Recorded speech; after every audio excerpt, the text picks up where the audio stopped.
pleasure now to invite to the stage Rick Powers to the stage. Rick's career at IBM has spanned from the IBM PC to generative AI and quantum computing.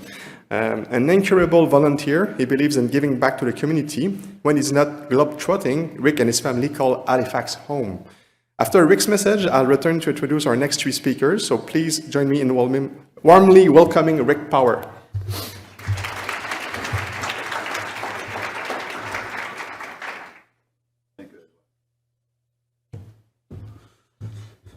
Good afternoon. Bonjour tout le monde. It's my pleasure to be here today and bring you up to date on IBM Canada, help you understand a little bit more about us, and then to explain what has brought us here today, hint, sustainability. IBM was first established in Canada in 1917. For those of you who haven't done the math quickly, the country was 50 years old that year. And we've been here ever since. It was the first IBM office outside of the United States. Today, more than 10,000 of us in IBM are spread across this country.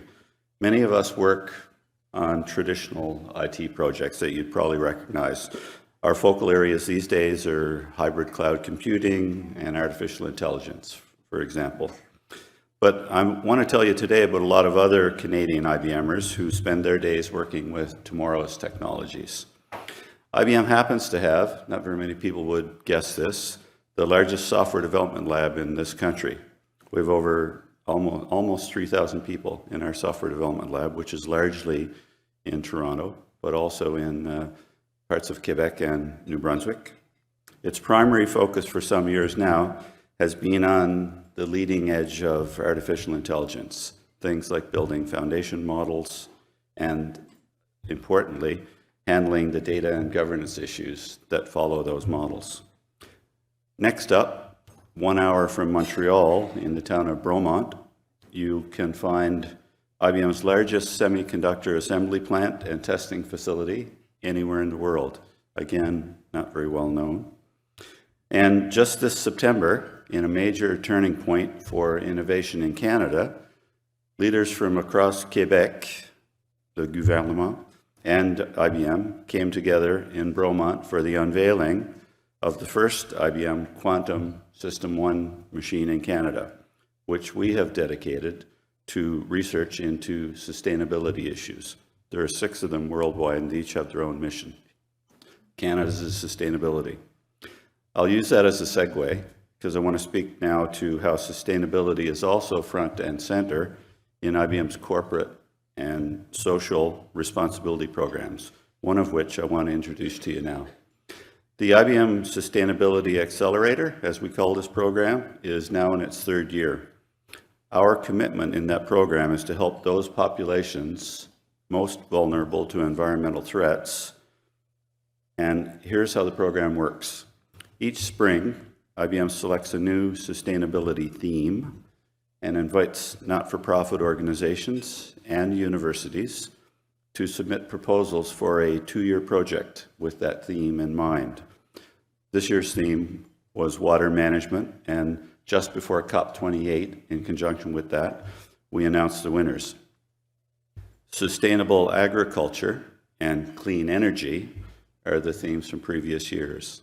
So, 5 organizations are selected from those hundreds of great ideas that get submitted each year. And IBM then recruits volunteers from within the company who have the needed skills to work with them on a pro bono basis. And over a 2-year span, we provide cash and in-kind contributions of $2 million or more to each project.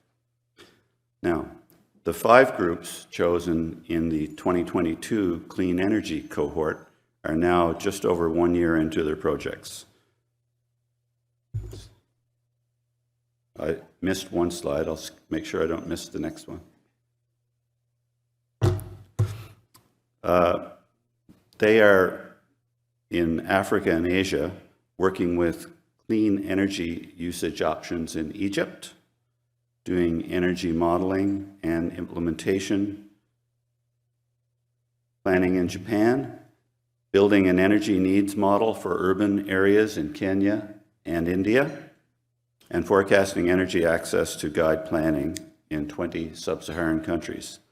The fifth group is Net Zero Atlantic. They're working to provide energy system modeling insights to Indigenous communities in Atlantic Canada, and that's what drew us to their fantastic application. And you'll hear more about that as this session proceeds. That's all I had to say. I want to thank you for listening, and I hope you enjoy your time at this year's forum, and invite you all to visit us at the IBM booth. Thank you.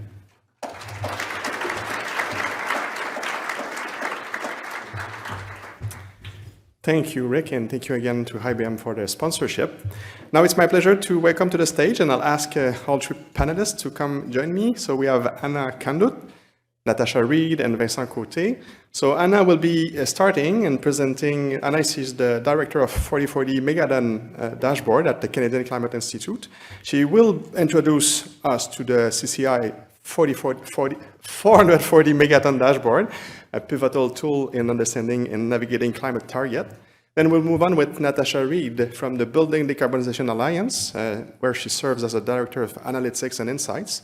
Natasha will present the Building Decarbonization Alliance open source model, crucial resources for advancing building decarbonization strategies. And finally, Vincent Côté, Managing Energy and Utilities Consultant at IBM, will share insights on the case of Net Zero Atlantic Sustainability Accelerator with IBM, showcasing innovative approach to achieving sustainability goals. So 3 interesting projects. We'll start right away with Hannah.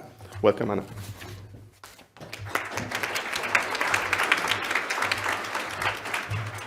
Thanks, Edouard. As Edouard mentioned, my name is Anna Kanduth. I'm the director of the 440 Megatons initiative at the Canadian Climate Institute. And I want to thank Edouard and EMH for inviting me here today to chat a bit about what 440 is all about. I will caveat that I'm not an energy modeler. I just get to work with some really smart ones. And hopefully this presentation is a bit of a helpful overview about how we lay people use your results and communicate them to a wider audience. So let me figure out how to use this. Okay. So for starters, for those of you who aren't familiar with the Canadian Climate Institute, we're a national climate policy think tank doing work across 3 streams of work: mitigation, adaptation, and clean growth. And last November, we launched 440 Megatons, which is a data-driven website tracking progress to Canada's 2030 target. That was the primary goal with our objective, or with our initiative. The second one was to establish a one-stop shop for data and analysis on Canada's climate policy progress, with the goal of making that data more accessible and engaging. And really our ultimate objective with this initiative is to improve the effectiveness of climate policy in Canada by adding clarity to the conversation about progress and by supporting a cycle of continuous improvement. And I should add too that the focus on Canada's 2030 target is very much ingrained in our name, since reducing emissions to 440 megatons is what's needed to meet Canada's 2030 target. In terms of who we are, while the core 440 team is comprised of Institute staff, we're really a collaborative project with many of our products and resources developed in partnership with leading researchers and organizations across Canada, including our friends at Navius Research and CDEC, who you'll hear from tomorrow. And finally, in terms of what we do, our website features interactive databases and dashboards, downloadable data, and data-driven insights that track key indicators of progress. And I'll go into a bit more detail about each of our key products today.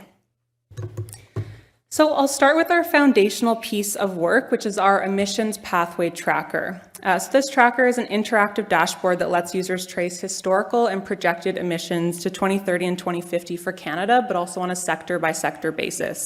And it's based on the Institute's first independent assessment of the 2030 emissions reduction plan, where we worked with Navius Research to do our own modeling of that plan and provide an independent look at whether it puts Canada on track to meeting its 2030 target. And by leveraging this data, our emissions pathway tracker helps users understand how the legislated, developing, and announced policies in the ERP align with Canada's 2030 target, as well as pathways to net zero. So for instance, on the left here, we can see that policies in place as of March 2022, when the first ERP was released, so that's our legislated scenario, are clearly insufficient to meet Canada's 2030 target. So what that underscores for us is that accelerating policies in development or that have only been announced are really critical to meeting Canada's 2030 target. And I should note too that the Institute's currently in the midst of conducting our second independent assessment of the ERP based on the 2023 progress report that was released last week. So that assessment will be up by the end of the year, and it's going to provide an up-to-date look at whether Canada is on track to meeting the 2030 target. And again, we'll update this emissions pathway tracker with that new data that we're putting together with Navius Research. Our next product is our early estimate of national emissions. So as we all know well, Canada's National Inventory Report has a 16-month reporting lag, which for many reasons is understandable, but that delay in emissions data can hinder timely assessments of Canada's progress, as well as timely decision-making. So to fill this major data gap in Canada, 440 Megatons, working with our expert advisor, Seton Stiebert, developed a data-driven approach to produce an early estimate of national emissions. So our first early estimate for 2021 was released in February of this year, and it was ultimately quite close to the final results from the NIR.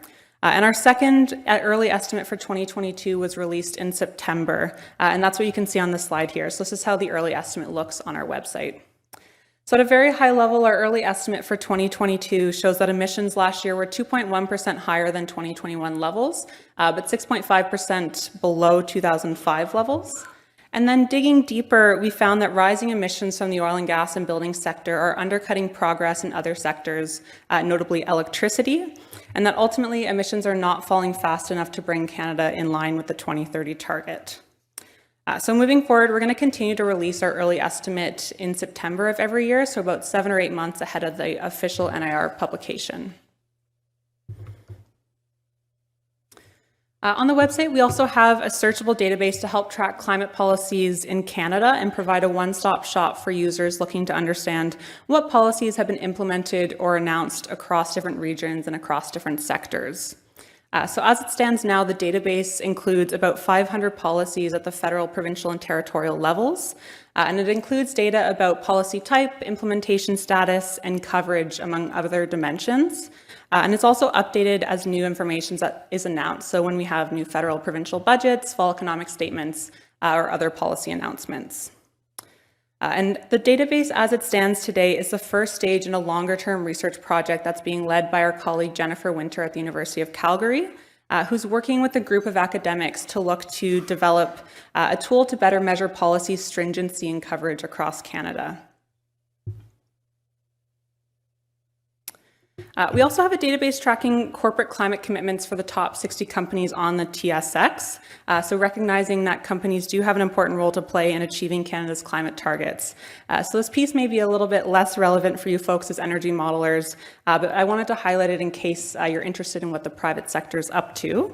So the database provides an overview of emissions reduction plans and targets, underlying scenario information, disclosed climate-related risks, and corporate governance and responsibilities, with all of that data collected from publicly available resources. And at 440, we use the database regularly to publish insights about best practice and progress in corporate climate commitments, including looking at the need to set absolute versus intensity targets, the coverage of Scope 3 emissions in these commitments, and the extent to which executive compensation is tied to performance on these commitments.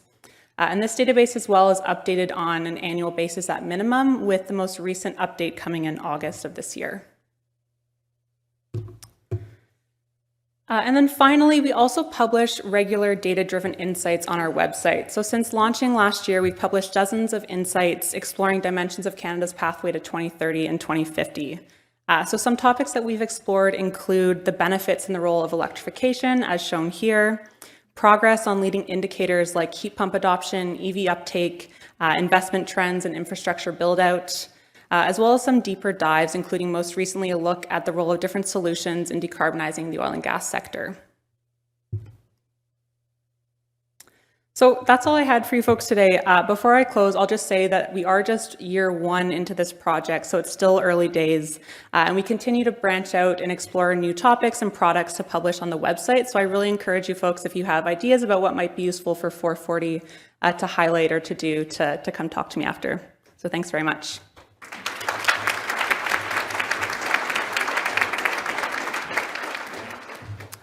Thank you, Anna. Moving on with Natasha Reid from Building Decarbonization Alliance.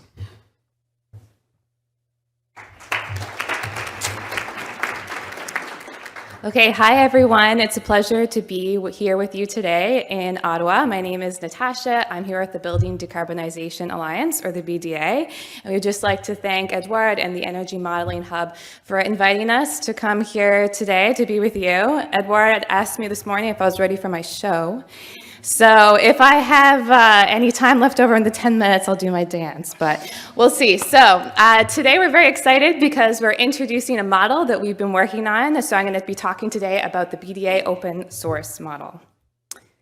So first, a little bit about the Building Decarbonization Alliance, or BDA. We are an initiative of the Transition Accelerator, and the Transition Accelerator is a pan-Canadian not-for-profit organization looking to find credible, capable, and compelling pathways to reduce and eliminate emissions across Canada and across the economy. So they have different teams that focus on different sectors, and our team focuses on buildings. So our mission is to accelerate the electrification of Canada's buildings, and we are doing that by building an alliance. So we actually just started in April of 2023, and we have an alliance over 160 partners across industries and across Canada who are coming together to work to identify barriers and ways to get past this. So we convene industry and advocate for policy and increase awareness, as well as building analytical capacity. So as you can probably tell today, there are a lot of energy models out there. But our team has identified a gap in the existing analytical capacity. So one of the things that we've noticed is that heat pumps tend to be lumped together in a lot of models when you're now analyzing them. But really, they're a very interesting technology that have many different applications. Also, as you know, Canada is a very large country, second largest by land mass, and that spans 6 climate zones. And we have many different climates that we need to consider, as well as building archetypes from province to province. And as you know, our grids are all very different, and they have unique challenges when it comes to electrification and decarbonizing our economy. So we need to take into account all these different considerations. So without further ado, I'd like to introduce the BDA open source model brought to you in partnership with the Energy Modeling Hub and the University of Victoria. So the scope of this model is specific to the building sector and is focused on residential and commercial buildings. This is a bottom-up model, so we're looking at the energy end uses in buildings, and then we're summing those up and aggregating them on a provincial and national level to look at the impacts of decarbonizing space heating, water heating, and space cooling. So the initial target audience is people who are interested in looking at the impacts of these policies, so policymakers, advisors, consultants, other modelers, that sort of thing. So this model is built around the idea we want it to be flexible. We want users to be able to customize their inputs. We want it to be transparent, hence why we're making it open source. As everyone here is probably aware, models seek to represent reality, but it's impossible to fully represent reality. You have to put in some assumptions. So any model will have inherently some bias.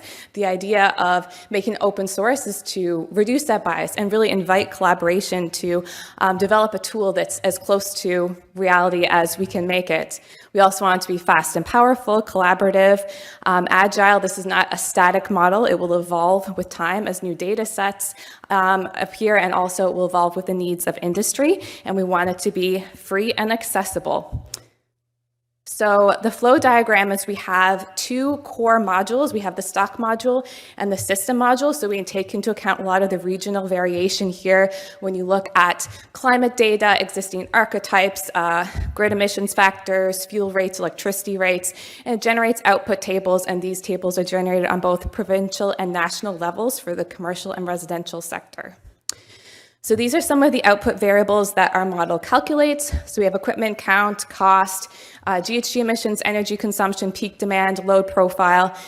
These are generated annually every year between 2024 and 2050, as well as load profiles hourly for each year. And you can compare these outputs based on modeling scenarios, based on province and territory, commercial and residential, equipment type, archetypes, these sorts of things.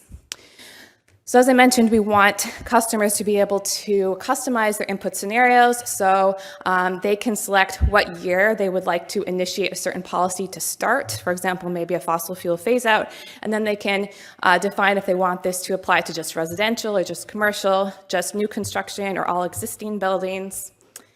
So we have developed a proof of concept or minimum viable product, and we have done several iterations of data analysis, and we've been calibrating this to CEUD database, and we're going to share some preliminary results with you today. So our scenario 1 was our reference case, or business as usual, based on extrapolating current trends. Our scenario 2 is a fossil fuel phase out starting in 2030 with no fossil fuel heating systems in new construction in 2035 in all residential buildings. And then our scenario 3 is the same as scenario 2, but with the addition of a thermal envelope, so new construction being built to net zero energy ready. And when we consider electrification, we assumed all central AC units would be replaced with heat pumps, because this is in line with a study that we did earlier this fall, the cool way to heat homes. So I'd like to present to you, this is a blueprint of some of the capabilities of this model and what it can do. So we're looking at equipment count right now. This is on a national level, and we've kind of summed it up into these buckets. And you can see, that the heat pumps are taking a greater share of the total equipment count over time. But you can further break this down. We have like 15 different types of heat pumps, and you can see what that equipment count looks like in these scenarios and compare. You can also look at the GHG emissions by province. We have 2 scenarios graphed here, and this is not absolute GHG emissions. This is the contribution from residential HVAC under these various scenarios. And then we have our increase in peak demand. Again, this is not absolute peak demand, but this is the contribution of residential HVAC. And you can see our 3 different scenarios there, our baseline, the fossil fuel phase out, and then the impact that additional thermal envelope has. And then you can see our load profile. So the load profiles can be generated by any province and any year. So this just is Ontario in 2035. So you have your 8760 analysis, and this could be useful for system planners who are looking at the impacts of different policy options and trying to plan for that. So the development timeline. So today is when we are officially launching this proof of concept. And we've also published today the case for the National Open Source Building Decarbonization Model. And so if you're interested, you can go to our website or go to LinkedIn and look into some of the rationale about why we are building this model and the vision for this model going forward. And then in March, we're going to be working, in the new year, we're going to be working to do data visualization, because right now it's not very user-friendly. It's just, a Python code and Excel files. So we're going to be working with the University of Victoria and Energy Modeling Hub to make this publicly available and to be able to have this data visualization and platform. And then we're excited because we're conducting a stakeholder engagement series in the new year, and we really want to get feedback from the different regions on how people feel like this model represents their area. And then this will all feed into version 2 of the model, which is going to be developed in 2024. So we need you. We want to get all the stakeholders involved. Again, we are an alliance, and we're looking for input. And I have a feeling there's maybe 1 or 2 energy modelers in the room. We would love to have you involved in a stakeholder engagement series. We are also in the process of creating a steering committee. So if you're interested in helping us decide on, what we should be working on, and help guide and direct the model. And then also, if you're interested in being part of our working groups and really taking on a chunk of that work and making it come to life, we would love to have you there as well. The model is designed to be modular so that we can build on it and iterate as time goes on. And also, we'd love to have you as a Building Decarbonization Alliance partner. So if you are interested, please come to see me or my team. Membership is free. You just need to align with our vision, which is a future of Canadian electrified buildings, being part of a resilient part of our economy. So, unfortunately, I'm out of time, so you might have to come back next year.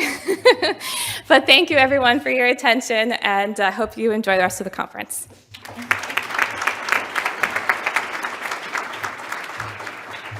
There were still 5 seconds on the clock, right? So we'll see. Now, Vincent, floor is yours. Thank you.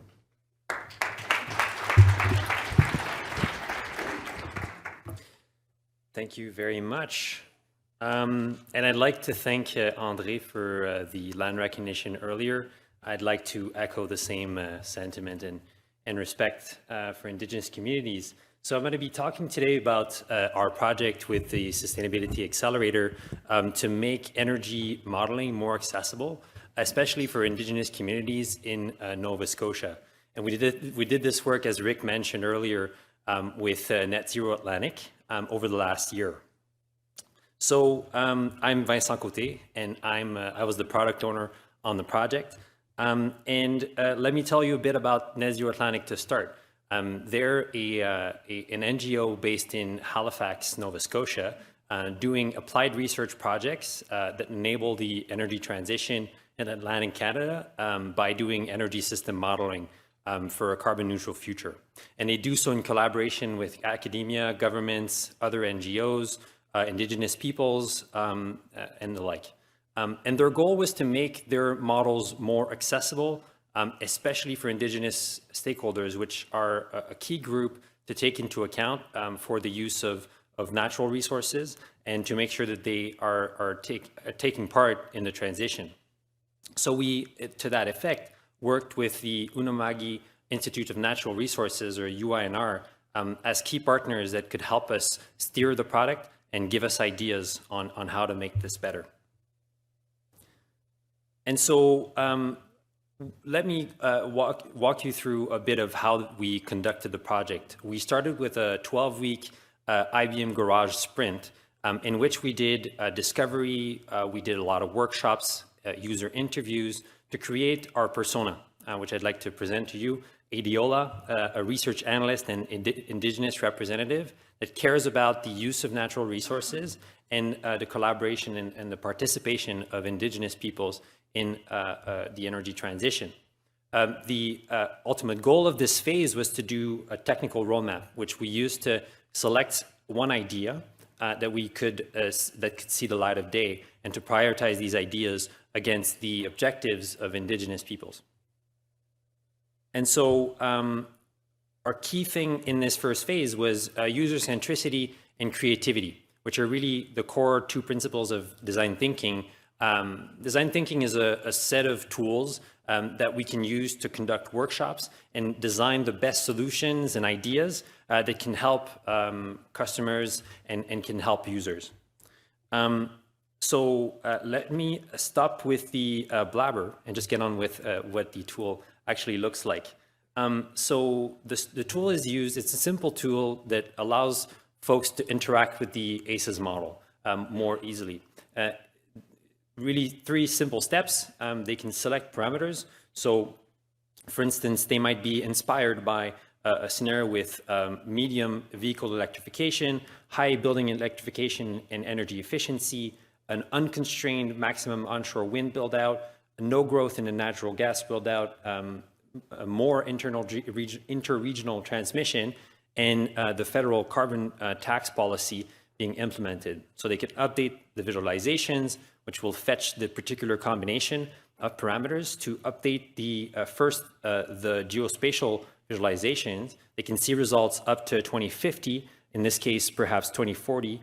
The first visualizations is for capacity in gigawatts, but they can also visualize land use, which is a very important factor for indigenous peoples. As you can imagine, they care very much about what is going to be the impact of various technology build out on the land, right? And at the bottom, various graphs, such as, of course, installed capacity and final energy demand, the classics, and a very important concept of job creation by technology, which again, for indigenous peoples, they are a key stakeholder and they can participate in the energy transition, and they want to do so. The final one, of course, is emissions across the different vintages. years.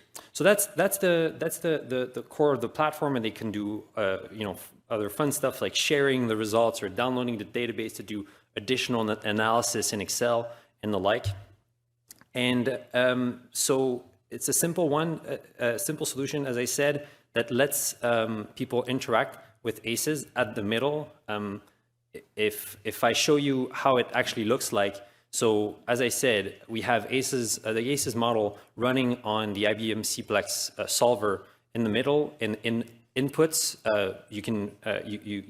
we're sending input databases of energy demand data and resource cost data that gets optimized for a cost optimal solution that achieves net zero goals and creates output databases of feasible model solutions and clean tech build out. And this process is run in our solution close to 6,000 times. These combinations represent combinations of parameters that the user will select. And we ran these combinations preemptively and let the user select out of those. And so there was complexity in managing the parallelization of computation for these combinations, and to speed up the process of solving the model. And so we load up these combinations in the ACES Lite platform and let the user interact with it, which runs on the IBM Cognos solution in the backend. So how do we build the solution? We ran many agile loops. So of course, agile as a methodology, starting with prototypes. So, mock-ups of the solution that are interactive, that can let users provide their feedback. So we had a committee made up of user groups, which of course indigenous communities were part of. Folks from Net Zero Atlantic, of course, could give their feedback. Policy makers as well, people from private sector to a certain extent as well. And we use that feedback to build a version of the solution that we could then do user testing for in the form of prompted sessions where we ask specific tasks to users of the platform and have them give us their feedback. So we could then do another loop, as many as it take, which, the results you saw, it did not look like this initially, but the users were very comfortable in giving us their feedback, and so got us to where we were at, but we're not done.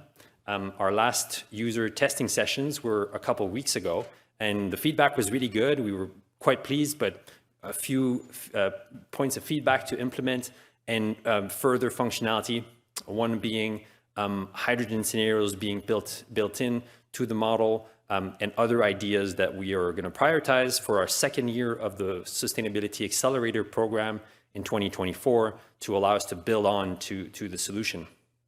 So to finish, hope you get away from this presentation some three things on how to design creative and user-centric solutions for energy modeling. One is community engagement. So identify the communities that are impacted by your models and definitely engage them early to get their input. To build user empathy. So don't assume that you understand the user and that you know them, because there's always hopes and fears that they have, which you need to be aware of. So bring them along and test with them early to get many agile iterations in to allow you to have a better product in the end. So thank you for your attention, and I'd like also to thank Net Zero Atlantic for their wonderful partnership, as well as UINR and my IBM colleagues, of which I'm simply a humble representative. Thank you.